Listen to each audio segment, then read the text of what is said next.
Well, hello and welcome to this month's interview for Mentorship Plus, my private photography mentoring platform. And what we do is monthly interviews with somebody who has a specialty, and we share them in the community and do a Q&A. Interestingly, today, I'm going to be honest, we did a recording, didn't we, Brian? We did the whole thing. We actually didn't do a recording. Apparently, I'm supposed to remember to hit the record button. But we did do the Q&A, and so we've served the membership, and this will go live into the membership or be recorded into the membership and then onto YouTube. So Brian, I'll just give you a bit of an introduction. A friend of mine, local to Newmarket, you're a longtime Henry's employee. We'll get into a little bit of that.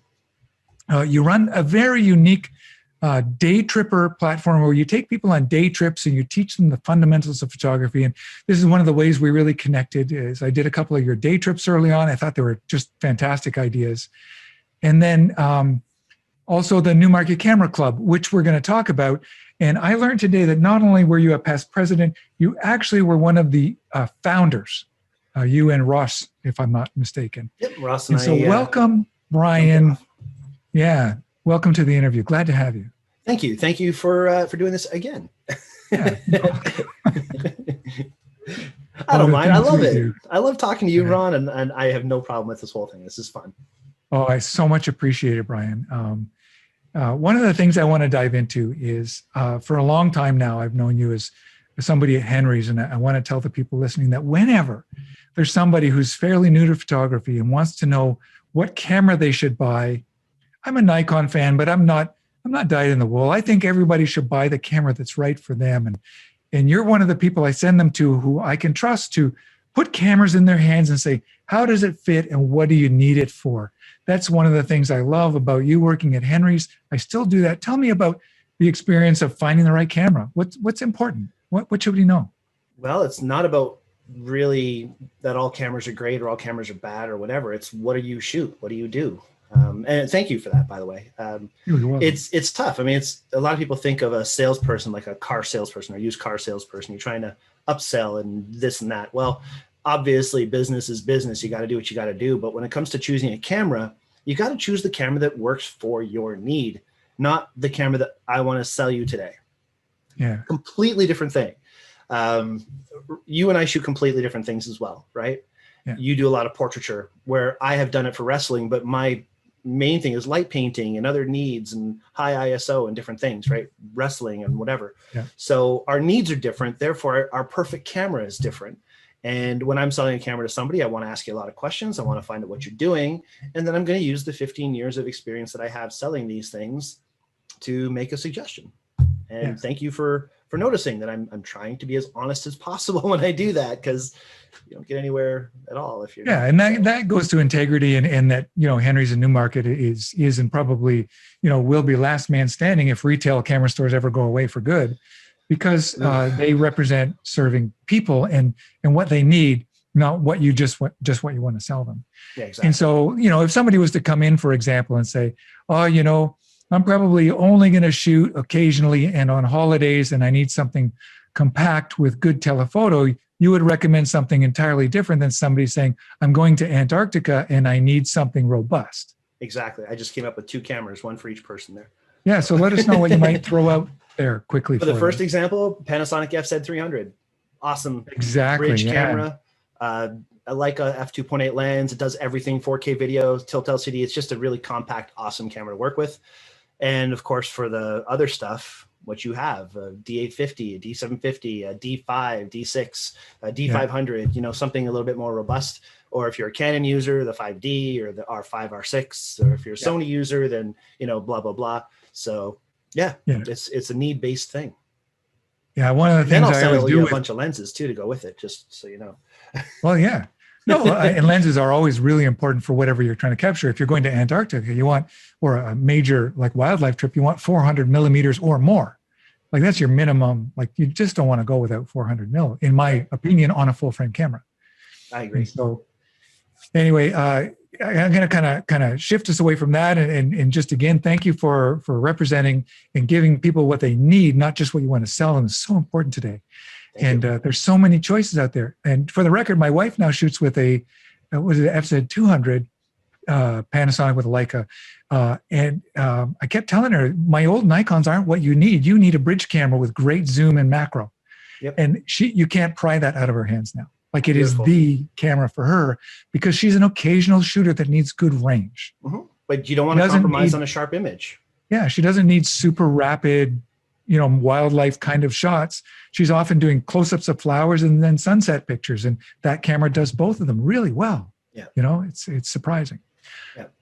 So Daytripper Photo is something I really want to get to and highlight because from the first time I saw your card, Daytripper Photo, and I went to the website, which right now you can't go to because of COVID, but I went to your website and I said, wow, this guy's got a great idea. And I ended up joining a couple of them, not because I needed to learn photography, but because I love the concept of a day trip to a cool place right in Ontario where I live.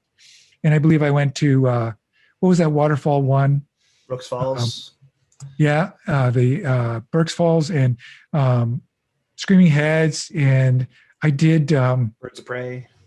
Birds of Prey. And then one that wasn't a day trip, but that I did, we did, don't tell anybody, Camp 30 before they really locked it in and stopped us. Yeah. And Camp 30 is where I learned about steel wool spinning. We did some steel wool spinning there at Camp 30.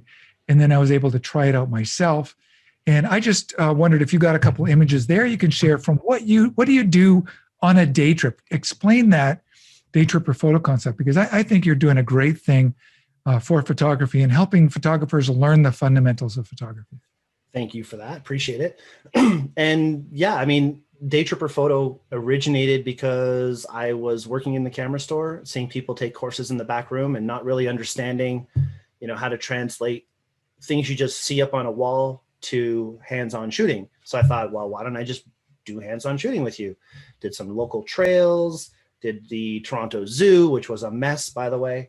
If you want to do an education-based class, don't really go to the Toronto Zoo because it's so spread out, so much walking. It's a huge place, yeah. But first, as far as the steel wool goes, I call it the Fire on Ice workshop, where we actually go out into the middle of a winter ground somewhere where there's a lot of snow because it can catch fire if you're doing it during the dry season. And we do the spinning of steel wool. Now, you mentioned Camp 30, and just to give an idea, this is one of those situations in Camp 30. Yes, exactly. That's where I learned it. And yeah, I remember that. So much fun. But as far as the workshops go, obviously we're not going to take you to Camp 30, but we will take you to a big field where we will have people spinning the steel for us as they walk to the field or whatever. And I will go around and help people focus and help people understand settings and help people make the right choices to make the photos that they want to make. Yeah. And this is something that I just want to really highlight is Bryan's ability to help people learn the fundamentals of photography. I have a sign in my studio. I'll just point to it. It says, "Do what you can't help but do," given to me by a dear friend. And it's a saying I have that I share with everyone. Do what you can't help but do, whether it's a hobby or an avocation, or you make it your living like I've been able to do and Bryan's been able to do. But Bryan's strength is helping new photographers learn the fundamentals like ISO, shutter speed, and f-stop, and some fundamentals of composition and picture taking. My own strength is helping people, once they get the fundamentals, to really lean into their creativity and build personal vision. So in Daytripper Photo, Bryan, you've developed something called the Bryangle, and you really help people. Tell us, share with me and the people watching how that came to be, this Bryangle. And I would really like to incorporate it into my membership so that we're going to have an evergreen course that you have been able to host on there to help people get those fundamentals in. Because once they get them in, they can produce really cool work. So I'm going to share a picture that I made as a result of being at Camp 30 in a minute, but let me hear you explain this. Sure. Yeah, as far as the way my mind works is different. Everybody learns this about themselves. We all think different. We all act different. We respond to things differently. We absorb things at a different rate. I'm a dyslexic and ADD and kind of all over the place. And one of the things that I had to learn about myself was I learned differently. So I mentioned this in the first chat, but it's exactly how my progress worked. I first learned photography when I started working at Henry's, and I learned from Martin Ingalls, who is the person who literally drafted me to come work at Henry's from where I worked previously. Yeah. And he taught me everything I knew. And it was great until I met Ross. And Ross corrected everything Martin taught me that I knew.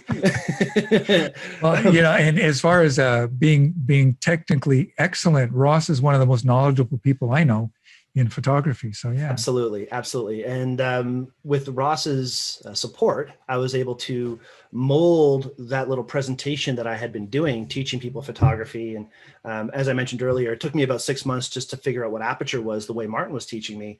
But once I started to get it and it clicked with me, I was like, oh, that's all it is. I can explain it this way. And by explaining it in my own way, I was able to explain it in very layman's terms kind of way that people understood. And that got refined over time. And, fast forward 13 years later, had a studio where I would do workshops like many a week. And it just really gave me the confidence to be able to explain the information in a way that is absorbed, makes sense. Lots of photo examples of obviously exposure. So aperture, shutter speed, and ISO, how to focus, what a camera's actually doing to capture focus, the difference between focus and sharpness, completely different things. Oh, yes. How lenses influence your results, like depth of field and all these other things. So yeah, getting into that kind of conversation where you're able to explain to somebody with a lot of photo examples in a 2 or 3 hour workshop, and have them leave and be like, oh my God, I get it. You have all these little nuggets, all these aha moments that will, it's like you said just a few minutes ago, once you get those fundamentals, those are your building blocks to every photo you make from there forward. A lot of people jump in. I'm going to give you a real life example of how this works. So I can't teach my wife photography. Like, she has her camera and she puts it on auto, almost all the time, just because she doesn't want to be encumbered by settings. And the couple of times I've tried to teach her, we were, filing divorce papers. There's a couple of things you should never do with your partner. One is probably do renovations together on your house. And the other one is to try and teach your spouse how to learn photography. My wife and I do much better with renovations than with photography, by the way. Okay. Go ahead. But she actually went to Henry's and she learned from you. And she came back after the session and she said, I get it. She said, all that time you couldn't teach me. And I went to the session with Bryan and now I understand it. And I'm going to put it back on auto because I don't care anymore. You know what? This is it. And I've heard the expression. I don't know who coined it, but to be a professional doesn't mean you shoot manual. To be a professional means you know when to shoot manual. Yeah, and exactly. This is exactly it. I love that. And so that led to more things, more lessons of mine. So I do something called Green Auto, which is a photography exercise that has people with experience in photography, seasoned photographers, putting it on as much auto as they can tolerate and going out and learning to shoot with an eye to the frame. And so my wife there taught me another lesson, that she was producing these really cool results because she was unencumbered by settings and was looking at her frame. And so that's really important. Absolutely. Very true. I kind of take the Daytripper thing a little bit further. My big thing that I like to talk about is think before you shoot. Yes. What image are you making? What is the photo? Forget about your gear. It doesn't matter what camera you own. People have been making award-winning photos for more than 170 years with all kinds of different equipment. I mean, people using these cameras, having no problem at all making amazing images. So why is it that with all the amazing gear that we own, we have trouble? So I think the biggest trouble that people have is thinking before they shoot. What image is it you're making? What are you trying to create? Is it a firework? Is it a blade of grass? Is it depth that you're concerned about? Is it blur or sharpness that you're concerned about? Like, think about the image first. And then once you understand what those fundamental functions do, everything just falls into place. It's like, oh, now, okay, I know. I'm gonna cut you off there. You have a picture of an owl in the air and the wings are really blurred and the face is reasonably sharp. Really difficult technique, but this shot is only possible if you understand something called shutter drag, or slowing your shutter down. And you can only do that if you can learn to override your automatic settings. And so can you pull that image up and just tell us a little bit about it? And I thought that was a wonderful, wonderful image. Yes. This is the guy you're talking about. Beautiful. And so to get this, you really need to get your shutter speed slower than you would for most birds in flight shots. But you also have to be following it to get the head sharp. So tell us about the image. Sure. This was actually made on one of the Birds of Prey workshops up at the Y Marsh. the best possible wildlife bird photography learning experience I think anybody could have. A lot of people are like, well, they're wearing tethers or they're this or that. Like, yeah, we're learning this stuff. This is where you're going to make mistakes. This is where you're going to practice, right? So that when you're in the real world, you can do this. So this was during we'd already been working for sharpness. We've already been working for focus. We'd had a full 1 hour class ahead of time. And this is Casper, the most incredible owl ever. The barn owl, 13, 14-year-old owl, probably 14 years old now, actually. Maybe even older. I don't know, but that's old for an owl, for a barn owl specifically. Yeah. 7 to 8 years, I think, is about average for them. Wow. So they're fed properly, they're taken care of properly up there, and it just makes the whole experience incredible. So after we had done our sharpness, after we had done our focus and our learning, we were practicing panning. And as you said, there's technique involved. Ross, my co-instructor on this workshop, really goes really deep into the proper technique for following the action and squeezing the shutter on your camera as to not create more shake, and bending at the knee as you turn, and all the techniques that you would use to follow the action of the bird. And with your slower shutter, if you're following correctly, you'll get parts of the bird that are sharp and parts that are blurry. So where we're always trying to go for these really fast shutter speeds to create sharp images of birds, I like going this way, where I'm dragging the shutter, I'm embracing the blur. Some of my favorite photos have literally been in situations where I just couldn't have enough shutter speed. So I just said, all right, well, let's embrace the blur, like at an auto show where I'm taking pictures of a car and blurring the front end with the pop-up flash and for some sharpness and blur. And or something like this, where the bird is just doing its thing. And by trying different shutter speeds, this is a bit faster shutter speed here. Not as fast as what most people end up shooting for sharp bird photos. Yeah, but I was fast enough to get the bird reasonably sharp, but the background out of focus. Yeah, exactly. And some movement back there. And then, of course, there's these moments where you get to see a little baby owl that turns into a much bigger owl. Oh, so, yes. Yeah, a lot of fun experiences on these workshops for sure. So we talked about Henry's and Daytripper Photo, and you're the one of the founders of the Newmarket Photography Club, but you confessed something to me that you're not really a club kind of guy. And that's interesting. I'm not a club kind of guy. And although I kind of belong to one type of photography club now because I'm working toward my portrait masters, but I don't know why it is. I like going with groups of people. Like I host a lot of photo walks.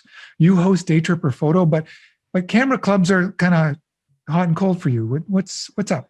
I'm a community person, not a club person. For my goal is to build people up and to get everybody excited and to just enjoy. I mentioned it earlier. My whole motto is I shoot for me, where I'm not trying to live up to other people's expectations. I'm not trying to impress anybody. I just like making photos and I enjoy helping other people do the same. So a lot of experiences I've had in camera clubs turn into, oh, my camera's better than yours, or, oh, I've got this and I've made this photo and look at all the editing I've done. And, oh, I've won this contest and that contest. And, oh, I'm traveling to Africa this week and I'm teaching all these people this and that. And I'm, going there. Fantastic. Enjoy your photography. Please really enjoy it. Everybody should. There's nothing wrong with any of those things. But for me, I'm not boisterous. I'm not trying to impress anybody. I'm not trying to, I'm using a Nikon D7100 as my main camera. I mean, it's not about the gear. It's about what you do with it and how you help other people with it. So I've found camera clubs to be a little bit, there have been a lot of great situations. And I love Ross as a person, as an educator, as a club leader. I genuinely love Ross Chevalier. I think he's one of the nicest guys ever. But as far as working in a camera club, he is great at doing it, and I will happily let him do so. Yeah. And it's just character. I mean, we're all different characters. Like I said, I'm not really a club person, but I would love going on day trips, or I love doing these photo walks, and I love running workshops for myself. Yeah, day trips are completely different. I mean, we're out in the middle of the country. Ross is there with me. We're on some of them, not all of them. Or we're doing liquid art, or doing steel wool. We're doing fun, crazy, different things. And it's not just, running a tutorial every month on another way to do editing or something like that. Actually, there was one camera club meeting, which to this day is probably one of my coolest experiences in photography. And that was when we had Ian Clifford as a guest. I don't know if you're any relation. I don't know Ian. he was an apprentice to Ansel Adams. And he actually came in and brought some original Ansel Adams prints that Ansel made for him, and told about the experience of doing editing in a dark room with Ansel Adams. And I mean, come on. I mean, that was like life altering. That's incredible. Right? Yeah. So there are some huge benefits to camera clubs. I found that I'm every month on this time, on this day, I can't really necessarily be there, and the ego thing, and I just like having fun. I completely get it. I'm just going to share an image before we transition, and I'll just use my screen share option for this one, or maybe I'll just go over to speaker view and talk about this one a little bit. Let me just pull this up over here so I can merge this over. So this is the image that I was inspired as a result of being with you at Camp 30, which we can call it sort of a little day trip. You know, it was a day trip. Heading out with Bryan on a day trip with a few people and community. And I finally watched how this was done. I didn't know how it was done, and I saw it. And then I did a photo walk to Toronto, and I decided to try this. So this shot was made. I used a tripod and a timer. And so it's probably I don't know how many seconds, maybe 20-second exposure of the city. And it's two exposures, one where I'm actually in the middle spinning, and then another exposure without moving the tripod, same exposure of just the skyline without the steel wool. And then I just put them together in Photoshop and brushed me out so that you see the city in the background. So that's an example of how somebody was able to use what you guys taught in a very real way. That's awesome. Yeah. In that makes creating me an happier outcome. Than anything. Honestly, as a result of Daytripper. Yeah. When I hear about the students or the people that have been on workshops and see where they go, like there's been a lot of people who've been on workshops who move on to incredible careers in photography that blow my mind, absolutely blow my mind. That makes me happier than any photo I'd ever make, than any experience that I would ever have, just because I know I'm able to, okay, how many people are on Earth? And we're seeing this now more than ever, how many actual people there are on Earth with literally hundreds of thousands of people dying. And, you know, we're still going about our own little world like nothing's happening in a lot of cases. And it really gives you perspective on what influence I personally, as a human on Earth, could offer. The biggest influence I could offer is to bring something to other people that give them a mental release from crap. They give them something that they can, like, for example, when we're done here today, I'm going to set up to do some light painting, and I'm going to do some video tutorials, hopefully some video tutorials on how to do some light painting, and share that out there with some people, so that even though we can't go out and do stuff, like I can't go to my favorite shooting grounds today and take pictures of owls, I can stay here and still have some really cool things I can do with my photography that will bring me a mental escape and will give me something to do. So if I could share that with other people, I mean, come on. I mean, how could you get any better than that? Yeah. Well, this platform allows us to connect with people. I mentioned before, and I'll be a little self-promotional, my Mentorship Plus platform, where enthusiastic photographers come to learn and grow their creativity and create powerful images. And that online community right now is my haven. It's my salvation, because we can't get together in person right now in our country, in our province. We're in as close to a full lockdown as I think we could be right now. It was a full lockdown. So I can walk my dog, you know, I can get groceries, I get gas in my car. Well, I don't know why, because I don't need to go anywhere. I'm still going to work I have a setup behind me. You can't even see it. I'm setting up with my cameras to show how to make a hack teleprompter. You know, literally for a couple of bucks at home, you can make a teleprompter. And so cool. That's why, because I can teach people. Isn't that a great gift? That is a great gift. It is. And I'm going to go back to that, do what you can't help but do, that sign that my friend gave me, because one of the things I noticed about you, Bryan, is when I've been with you on trips, and I've been on several with you, wherever Bryan is on a day trip through Daytripper Photo, he's with somebody helping them solve a problem or create a great image. Because that's the thing that you can't help but do. That's that motivation that you really have an interest in seeing people succeed. And that brings joy to my heart. It's one of my personal motivations as well. As much as I love to create wonderful images, I want to be a master of photography. I want to help people also master just like you. And one of the reasons I brought you on is because you're one of those people I can always refer to and say, hey, my friend Bryan really has a gift for helping people understand the fundamentals of photography. And so I just wanted to, put it out there, for you as someone who's experienced that from you. So appreciate that. Thanks for being in the world, man. Thank you. That's like the best compliment ever. Thank you. Yeah. And so maybe we can use these platforms like we're doing to create more great content because we can't be together right now. I know we're going to put something together for my platform on the fundamentals, your Bryangle, in my community and create an evergreen course within Mentorship Plus. Looking forward to it. And if you, those who are watching are interested in first of all, Daytripper Photo, Bryan, where can they find you? Currently, you can find us on Facebook and on MeWe because the website is currently down just with not running workshops for a full year. Why spend the investment on a whole website going right now? Yeah. So you can find me on Facebook. You can find me on MeWe, all Daytripper Photo. Of course, you can find Bryan Weiss on Instagram and Facebook and all these other things too. YouTube channel is a lot of fun for Daytripper as well. Yes. If you check out our YouTube channel, we've done a lot of fun shows. Not so much current stuff, mostly stuff that we ran a few years ago, but they were fun to do and they're fun to watch. And, that's always good. Yeah. And so I'll put those in the show notes, and this will be on YouTube. So in the future, I'll have that below. You can look below. I might as well always also do that thing that, all those really successful YouTube audit always do. They do this thing. I got this little thing set up. See that? Oh, that's so cute. Well, look at that. I can do a subscribe. Wow. All right. Nice. So if you do like this kind of content, do subscribe to the YouTube channel that I have. You can find me at Ron Clifford on YouTube. And I put out content on everything photography, life, and business. And if you're interested in mentorship, pardon me, in learning to grow your creativity and create powerful images, you can find that at ronclifford.com/mentorship.